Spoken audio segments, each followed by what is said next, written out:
sometimes people will buy a house that they can't really afford and they have to unwind the situation. They'll call me and I find myself giving them advice that maybe they don't really want to hear. So in this case, this guy calls me up and explains to me that he had bought this house several years ago for about $560,000 and he still owed very close to 560. But the house today was only worth about $530,000. He was about 30 grand upside down. I was like, wow, how did that happen? He goes, I don't know. I was like, was it new construction? He goes, yeah, it was new construction. So the house, new had sold for the higher amount, but as a resale, it wasn't going to sell close to that. It's about 30 grand upside down. But what he didn't know, what I knew, is that I know there's about $20,000 of real estate fees when you want to sell a house like that. So he's really about 50 grand upside down to get out. And so then I was like, okay, what's your mortgage payment on this place? He's like, my mortgage payment is a little under 4,000.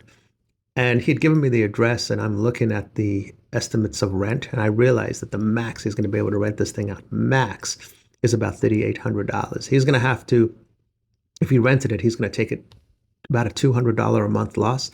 Could be more than that. And if he sells it, he's going to have to take about a $50,000 hit.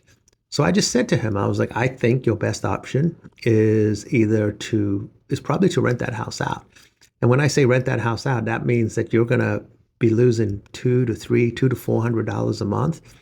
I don't know if you want to go ahead and buy another house, but if you want to get yourself to a payment that's $1,000 less a month, we can probably help you get approved to do that. But the reality of that situation is if you save $1,000 on the mortgage and you take a loss of $200 or $300 on that property, I think all in you could save about $700 a month. This is assuming that the tenant doesn't do anything in the house to damage it. You don't miss any month's rent.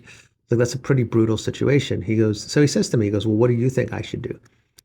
It's like, well, I did have a situation years ago where I was not collecting enough rent to cover a mortgage payment, but I paid the difference and I kept that house for many years. And eventually that house got paid off and I still own that house today. So it's not terrible, but in the immediate situation, you're going to be losing a few $100s a month so that somebody else can live there.